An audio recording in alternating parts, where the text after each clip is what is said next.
అమ్మా అమ్మా. ఏమిటి బసయ్య, ఏమిటి ఇలా వచ్చావు? ఎవరో ఓ పెద్ద వ్యాపారి ఈ రోజు మన కొట్టుకు వచ్చారండి. వారు వెళ్లేటప్పుడు ఈ 2 మామిడి పళ్ళు మన అయ్యగారికి ఇస్తూ, ఇటువంటి రుచైన పళ్ళు ఇంతవరకు మీరెక్కడా తిని ఉండరు అంటూ చెప్పి వెళ్లారండి. వెంటనే మన అయ్యగారు వీటిని ఇంటికి తీసుకెళ్లి ఇవ్వమన్నారు. సరే, అయ్యగారిని త్వరగా భోజనం రమ్మని చెప్పు. వ్యాపారంలో పడితే వీరికి వేళాపాళా తెలియదు. అవునండి, వస్తానండి. నువ్వు ఫోన్ చేసావా? నా సంపాదన గురించి అడుగుతున్నారా? దానికే లోటు లేదండి. అయ్యగారు అడిగినంత ఇస్తూనే ఉన్నారు కదండి. నీ సంపాదన గురించి ఎవరు అడిగారా? ఫోన్ చేసావా అని అడుగుతున్నా. కొట్లాటకు పోట్లాటకు నేను ఎప్పుడు వెళ్ళనండి. ఆ పల్లవుడుగాడే వచ్చి గొడవ చేస్తూ ఉంటాడండి. నీకు సరిగ్గా వినబడదా? అవునండి, కొంచెం చెవుడు ఉందిలేండి. అయ్యో పాపం. వెళ్ళిరా. వస్తానండి.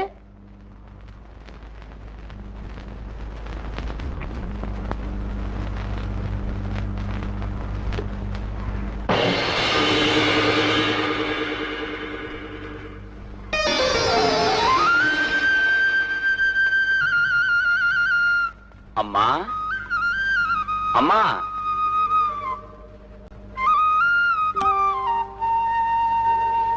రండి స్వామి, రండి, లోపలికి రండి. ఏం కావాలి మీకు? నేనెవరో తెలుసుకున్నావా అమ్మా? గుర్తుపట్టలేదు స్వామి. ఎవరెవరో తెలుసుకునే పరిపక్వత నీకింకా ప్రాప్తించలేదు. ఆ అర్హత నీకు తొందరలోనే కలుగుతుంది. దానికి తగిన తరుణం నిన్ను వెతుక్కుంటూ వస్తోంది. నేను శివుణ్ణి కొలువు చేసే ఓ భక్తుణ్ణి. ఆహా, శివదాసులే ఈ దీనురాలింటికి వచ్చారంటే నేనెంత పుణ్యం చేసుకున్నాను. స్వామి, లోనికి రండి, పలహారం తీసుకుని వెళ్ళొచ్చు. మీ శ్రీవారు ఎక్కడా? వారు వ్యాపార నిమిత్తంగా అంగడికి వెళ్లారు. వచ్చేందుకు ఆలస్యం అవుతుంది. మీరు కాచుకుని ఉండనక్కర్లేదు. నిజమే, వారు వచ్చే వరకు నేను ఆకలితో ఉండలేను. ముందుగానే భోజనం చేస్తాను. స్వామి, ఈ అవకాశం మాకు కలిగిందంటే ఇదంతా నేను చేసుకున్న అదృష్టమే. రండి స్వామి, లోనికి రండి.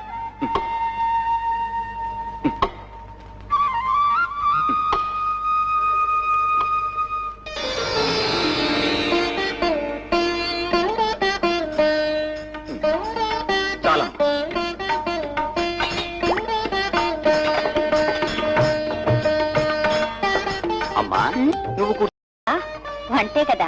నిజమే, భోజనానికి ఎంతమంది వచ్చినా సరే స్త్రీకి వండి పెట్టే నేర్పు అవసరం.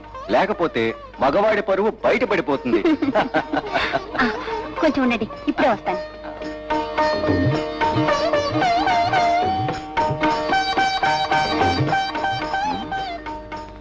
నేను ఈ రోజు పంపిన పళ్ళు ఇవి?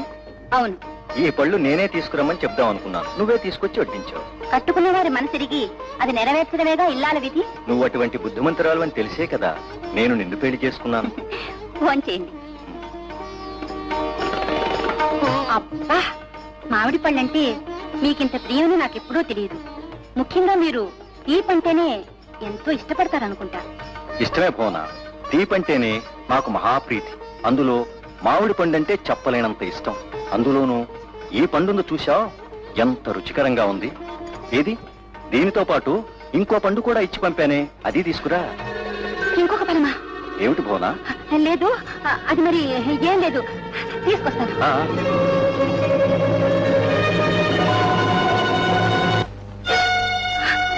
చక్కర, ఆశపడి నా భర్త ఇంకో ఫలాన్ని అడిగారు. ఇంతకు ముందే అతిథికి ఓ పండు ఇచ్చేశాను. ఇప్పుడు నన్ను ఏం చేయమంటా?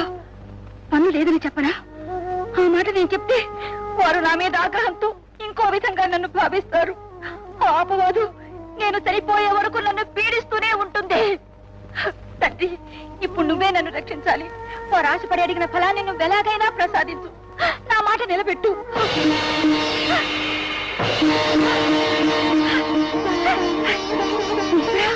నన్ను కాపాడావా? నన్ను కాపాడావా తండ్రి? నీ కటాక్షాన్ని ఏమనకూడదు, ఏదైనా ఏమన వర్ణించను తండ్రి.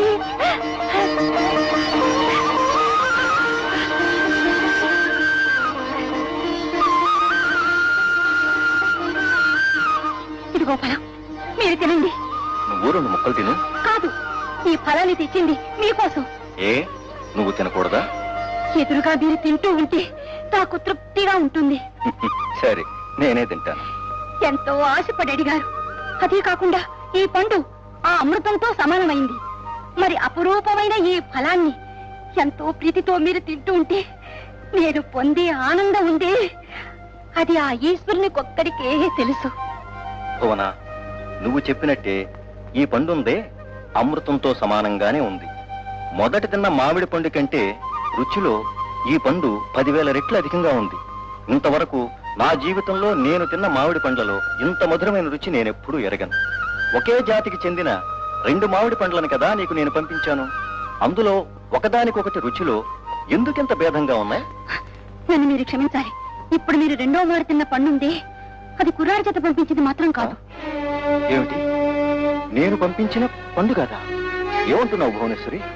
కాస్త నా మాట వినండి. నాకిచ్చి రమ్మన్న 2 పళ్లను బసవయ్య ఇచ్చి వెళ్ళిన మీదట మన ఇంటికి ఒక శివదాసులు వచ్చారు.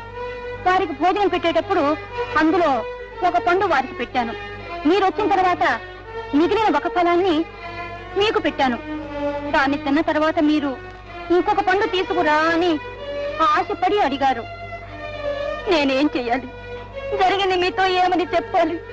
అతిథికి ఒక పండు పెట్టేశానండి అని అంటే నాకంటే శివదాసుడే నీకు ముఖ్యమైపోయాడా అని విమర్శిస్తూ ఎక్కడ నా మీద కోపం తెచ్చుకుంటారో అనే భయం ఒకవైపు, తన భర్త గుణ విరిగి వారికి ఇష్టమైందని తెలిసి ఇలాంటి పొరపాటు పనిచేసే భార్యవే జీవితంలో నాతో ఏ విధంగా దాంపత్యం సాగించబోతావని నిందిస్తూ ఎక్కడ వెళ్ళిపోమ్మంటారో అన్న వేదన మరొక వైపు. వీటన్నిటినీ మించి ఎంతో ఆశపడి అడిగింది, అపురూపంగా పంపింది, నేను మీకు పెట్టలేకపోయానే అన్న బాధ నా మనసును పదే పదే చిత్రవత చేస్తుంటే ఒక్క క్షణం లోకంలో ఉండకూడదనే అనుకున్నాను. మరి ఈ పండు నీకు ఏ విధంగా వచ్చింది? అదేనండి, నేను పూజించే ఈశ్వరుడు నన్ను కాపాడాడు. జీవితంలో నాకు చెడ్డ పేరు రాకుండా తప్పించాడు. ఏమిటంటున్నావు? రెండో పండు మీరు నన్ను అడిగిన వెంటనే నేను పూజ గదిలోకి వెళ్లి ఆ జగదీశ్వరునితో జరిగిందంతా చెప్పుకుని ఏడ్చాను. ఆ దయామయుడు నా మొరను విని ఒక ఫలాన్నిచ్చాడు. దాన్నే తీసుకుని వచ్చి మీకు ఇచ్చాను. ఆ పండు మీరు తిని ఎంతో మధురంగా ఉందని వర్ణించారు. ఏం భువనేశ్వరి, వెటకారమా? నీలాగే నన్ను కూడా భక్తి మార్గంలో దింపటానికి నువ్వు ఇలాంటి నాటకం ఆడుతున్నావా? అయ్యో, మీరు ఇటువంటి మాటలు పొరపాటుగానైనా అనకండి. నటించడమో నాటకం ఆడటమో నాకు ఇప్పటి వరకు తెలియదు. మీ మీద ఒట్టేసి చెప్తున్నాను. అది ఆ శంకరుడు ఇచ్చిన పండు, దాన్నే తెచ్చి మీకు పెట్టానండి. నమ్మమంటావా? సరే, ఆ ఈశ్వరుని ప్రార్థించి నా కోసం ఇంకొక పండు పట్టుకుని రా, నమ్ముతాం. వద్దు స్వామి, దేవుడు మనల్ని శోధించవచ్చు, మనం దేవుణ్ణి శోధించడం అనేది కూడదు. ఇది శోధన కాదు భువనేశ్వరి. ఆ దేవుడు గాని ఇస్తే, ఆ పండును గాని నువ్వు తీసుకుని వస్తే, అది నా కంట పడితే ఆ క్షణమే నా మనస్సు మార్చుకుని నేను కూడా భగవంతుడున్నాడు అని అంగీకరిస్తాను. అలాగే, నేను మీ ఆజ్ఞను శిరసా వహిస్తాను. పుట్టి 10 మందిలో పెరిగినప్పటి నుంచి నా మనసులో ఆ దేవుణ్ణి నమ్ముకున్నది నిజమైతే, నా భక్తికి శక్తి ఉన్నదని మీకు ఈ లోకానికి ఆ ఈశ్వరుణ్ణి రుజువు చూపించమంటే నేను తప్పకుండా ఇంకో పండు తీసుకొస్తా.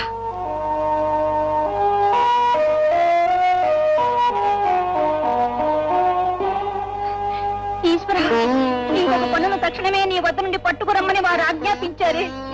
ఇప్పుడు నేనేం చేయగలను? పరమ పురుష, మునుపు నేను అడిగిన తోడనే ఫలాన్ని ఇవ్వడం గొప్ప కాదు. ఇప్పుడు నా మొర ఆలకించకపోతే నీ శక్తికి రుజువు ఉండదు, నా భక్తికి విలువుండదు. కరుణాస్వరూపమా, దేవుడు ఎక్కడున్నాడు? వానిని చూపగలవా అని అడిగే నా భర్త మనస్సు మారి ఇక మీదట దేవుడు అంతటా ఉన్నాడని ఒప్పుకోవాలంటే నీ మీద ఒట్టేసి చెప్తున్నా, తక్షణమే నాకు ఇంకో ఫలాన్ని అనుగ్రహించు, నాకు ఇంకో ఫలాన్ని అనుగ్రహించు.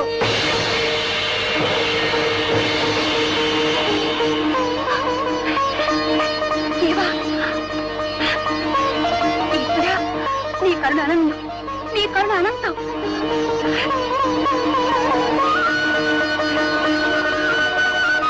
చూడండి, ఇదిగో చూడండి, నా శివుడు నా మొర ఆలకించి ఇంకొక పనును అనుగ్రహించాడు. తీసుకోండి.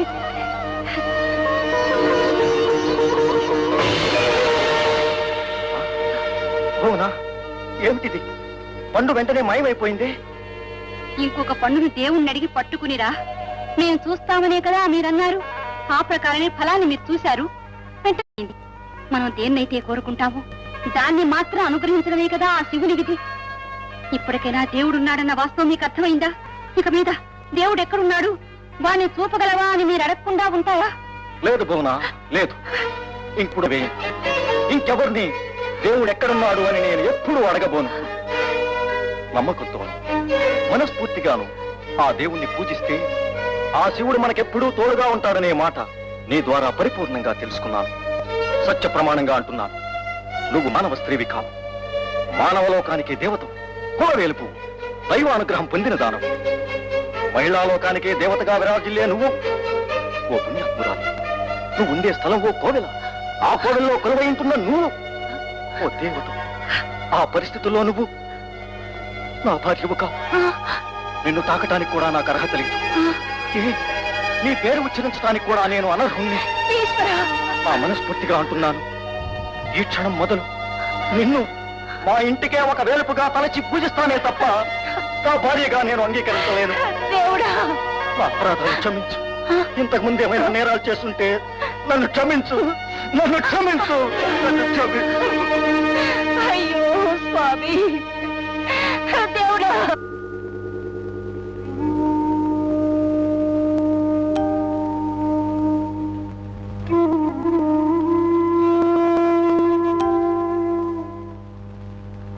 ఏమండి, చూడండి, ముందు పాలు తాగండి.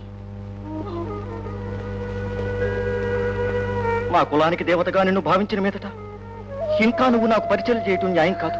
నేను అలా చేయించుకోవటం ధర్మం కాదు. ఎందుకండి మీరు ఇలా మాట్లాడతారు? అన్ని లోకాలను కాచే దైవం ఎక్కడో ఉంటూ మనల్ని అందరినీ కాపాడుతున్నాడు. ఆ దేవుడికి నమస్కరించకుండా నన్నెందుకు సదా దైవం దైవం అంటూ దూరం చేస్తున్నారు? నేను మీ దివ్య చరణాలను సేవించే దాసురాల్ని.